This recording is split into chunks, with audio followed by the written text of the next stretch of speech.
Hey guys, Mr.B here. So today I've got a 2013 Nissan Altima. I'm going to do a transmission service on it, and I'm just going to use it as a general video on how to do a transmission service. Of course, it's going to be vehicle specific to this car, but the procedure on how to do it on this car is very similar to many other vehicles as well. So as far as transmission services go, typically they're recommended anywhere from every 60,000 to 80,000 miles, give or take, depending on the vehicle. It's one of those things that people oftentimes forget about. And if you don't do it when you're supposed to on a regular basis, every 60 to 80,000 miles, eventually it's going to wear down the fluid inside of your transmission. It's going to wear down the transmission. And as that fluid breaks down, if it isn't changed when it's supposed to be changed, it could cause damage to your transmission, could cause slipping, could cause, issues later on down the road that you don't want if you can just prevent it and prolong the life of the vehicle by doing that periodic maintenance. So really the main thing is you want to drain the fluid and replace it and change the filter if you can. On this vehicle, I do have a nice new filter and pan gasket kit. And then I went ahead and got the right fluid for it. So this vehicle is a CVT. So with it being a CVT, it takes a special type of fluid because it's a different type of transmission. It says right there on the sticker, use only Nissan CVT. And this fluid is from the parts store, and it is compatible with the Nissan CVT fluid. So I'm gonna go ahead and use that fluid for this job. Not every transmission takes the same fluid, so you really want to make sure that you're getting the right stuff. If the vehicle has a filter that you can remove and replace, you're definitely going to want to change that as well. That screen inside of there is what picks up any gunk or debris or metal floating around inside the transmission, and as it wears down and gets more mileage on it, there is going to be a little bit of debris and a little bit of metal shavings that hopefully gets caught by that filter.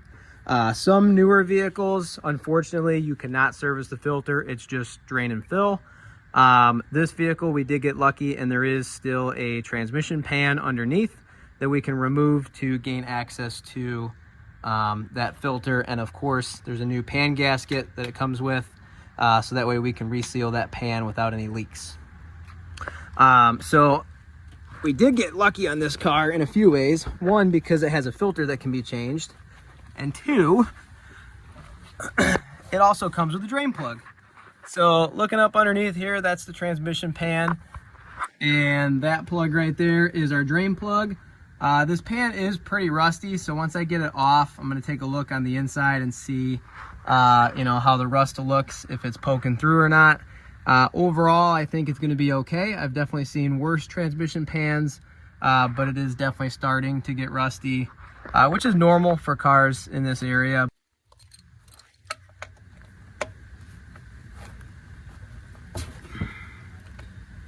Okay, so now I got that loose. I'm going to drain the fluid into this catch pan. That way I don't make a huge mess.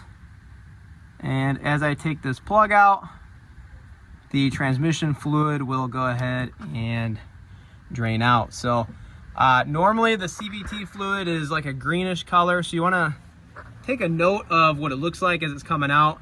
If this was a normal automatic transmission, a non-CVT automatic transmission, the fluid would be red, but being that this is a CVT, the fluid is supposed to be like a greenish color, and it still has a bit of a green tint to it, but it is a little brown. This vehicle's got 97,000 miles on it, and it was just purchased, so we really don't know when the last time the transmission service had been done. There's no record of it. It was bought at an auction and then sold on Marketplace. So this mileage is the perfect mileage for us to do the transmission service, just to have that peace of mind, knowing that everything's going to be okay with the transmission fluid. So as that drains out, I'm going to go ahead and start removing all these bolts along the pan. Right there. There's bolts all the way around the pan. Luckily on this car, they're pretty easy to get to. They're all 10 millimeter. I'm gonna go ahead and put the drain plug back in. You can see that there's a copper washer on that drain plug, and it looks like it's still in good shape. So I'm gonna go ahead and reuse it. If it was cracked or broken or even missing, then of course I would get a new one and replace it. So I'm gonna go ahead and snug this up.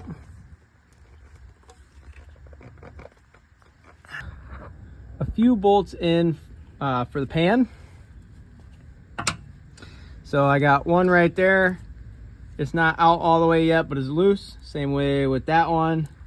And then I got another one loose over here. So this one over here, that one's still loose. And the pan's not coming off. Okay, so it's stuck in place. I'm gonna move back a little bit and get my drain pan in the way. This part might get a little bit messy. If the pan doesn't want to come loose, you could use a rubber mallet and hit it with a rubber mallet. I'm gonna start by trying my pry bar. So I'm gonna get my pry bar up in between this lip right here along the side of the pan and pry on it to try and get it to come loose.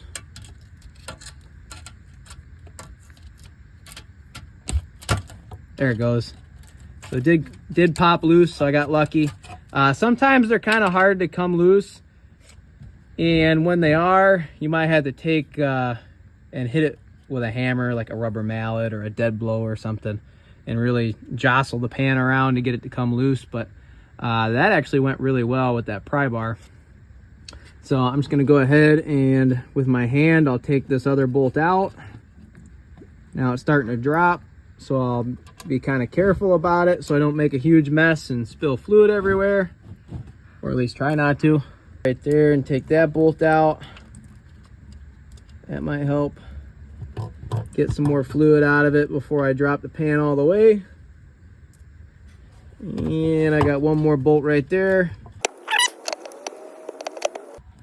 I'm gonna go ahead and drop the pan, get that fluid to drain out of there. And there's the old gasket right there.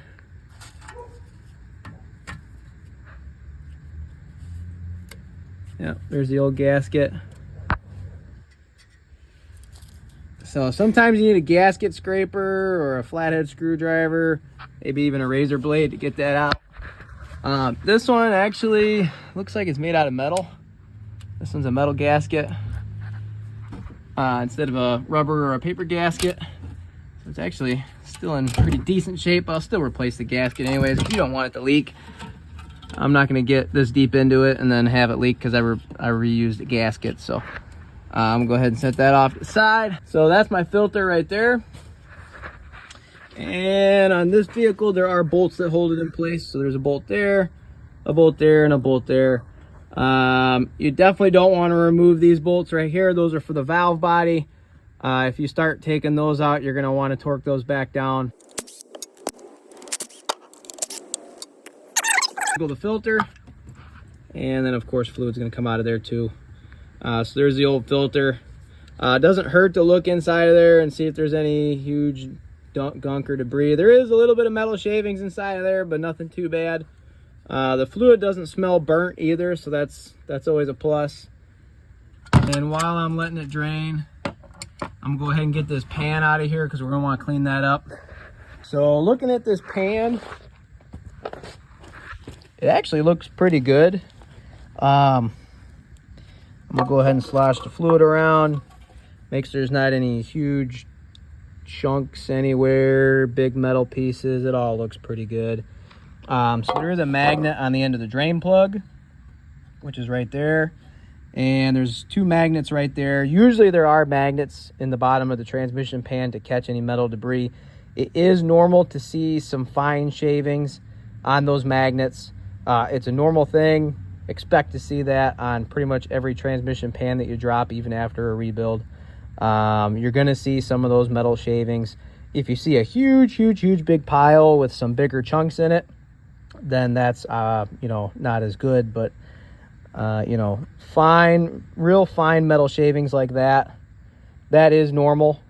Okay, they're not big, they're not chunky. It's just kind of like a silver paste, if you will. It's really not that bad. It's just normal wear and tear. Don't worry too much about it, but we do want to make sure we get this pan cleaned up really good. When I clean up these pans, I like to use my parts washer. If you don't have a parts washer, you could use brake cleaner. Brake cleaner works really well. It's just going to take, maybe two cans of brake cleaner to really clean it out good and get those magnets nice and clean. When you wipe these out, don't use regular rags, because these rags can sometimes catch metal shavings from using drill bits, or metal shavings or rust chunks from working on cars. So don't use these rags to clean out any transmission parts, including the pan. Always use paper towels or shop towels to clean out the pan. So I'm over here at the parts washer. I just want to show you guys what the pan looks like when I'm done. It's nice and squeaky clean. No debris, no gunk, no dirt, and it's all wiped out real good. So that's the way you want it to look when you're done. We'll go ahead and put the new filter on. It's crucial that you make sure that the old O-ring or seal comes off with the old filter, and that the new one is on when you put the filter on, no matter what transmission you're working on. If you don't do that, then you're going to have neutral in every gear after you're done putting it all back together. Because the pump won't suck fluid up through the filter, and you'll have no pressure in the entire transmission. So I'm just going to go ahead and slip this right in here where it goes. Push it up in there. Go ahead and wiggle it around. Make sure it's up there and in place.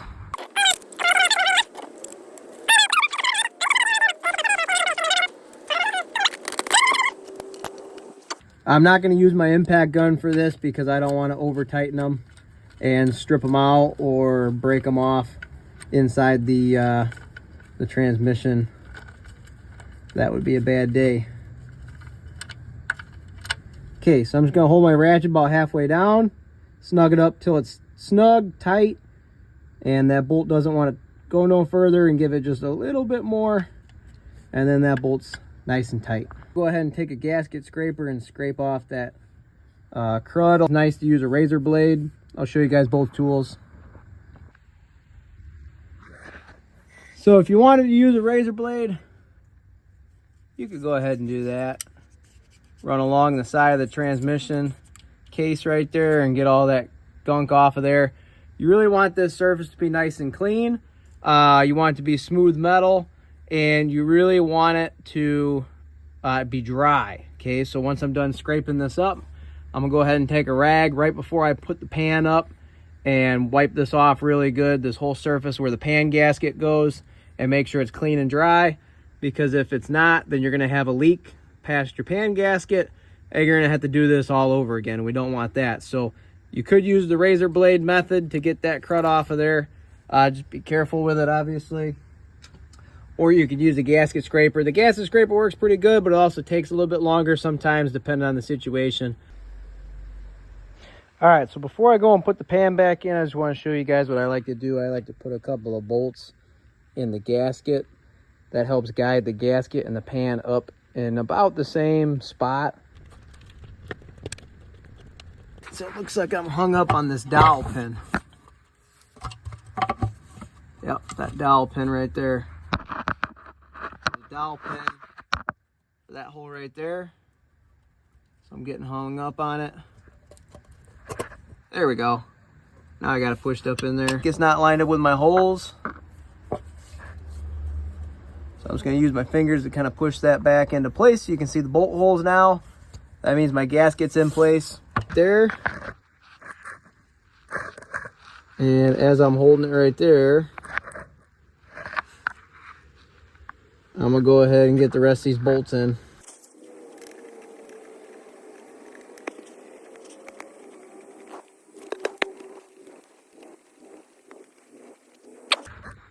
So I got 2 bolts started.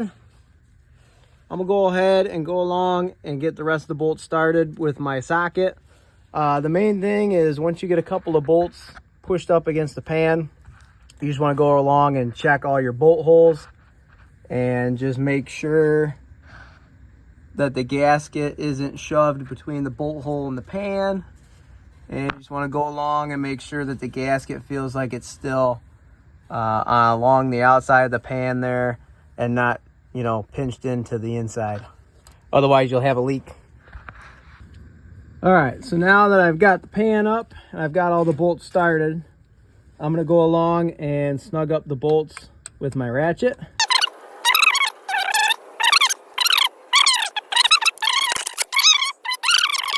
Ahead and do that and tighten up all the rest of these bolts with my ratchet just to make sure they're nice and tight.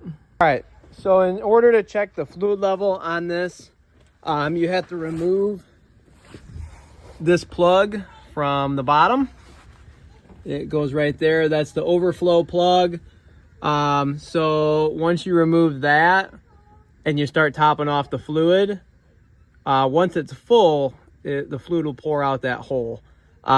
When you check it, you want to make sure it's on a level surface. So the vehicle's on a level surface. So I've got it jacked up right now on all 4 jack stands instead of just 2 on the front. I'm going to go ahead and put 1 quart in it and then also start the engine. You want to make sure the engine's running when you top off the transmission fluid, at least on this vehicle, and 99.9% of vehicles, if you're checking the transmission fluid, automatic transmission fluid, you want the engine running. Otherwise you won't put enough fluid in it because the pump pumps a bunch of fluid up into the torque converter when the engine's running. So anyways, that plug comes out so that you can check the fluid level if you want to top it off. A dipstick tube right over here. So I've got a funnel for that. And then this little plastic cap is what covers up the hole. I am going to go ahead and put 1 quart of fluid in it for right now. All right, so I got 1 quart in it. And so far I don't have any fluid dripping out of that hole, but I do have a little bit of fluid in there. So I'm gonna go ahead and start the engine. Okay, so I've got about 4.5 quarts in the transmission. And right now you can see that that fluid's pouring out. So I'm gonna go ahead and put the plug back in. Tighten that up. And then I'm not done yet. What I need to do is shift the vehicle into all the selections, reverse, neutral, drive. And then I also need to take this for a test drive because you want to check the fluid when the transmission's up to temp before you let the car, you know, leave and go down the road. So I'm going to go ahead and take my funnel out and put this plastic cap back on. I'm going to get it off the jack stands, take it for a drive, for a nice long drive, bring it back, and then I will pop that plug back out, of course, on a level surface, and double check that fluid level. And you want it to be just a small dribble when you're done. So I'm gonna go ahead and stop the video there. I hope this was helpful. I hope you guys learned how to do a transmission service, and go ahead and like and subscribe. Thanks.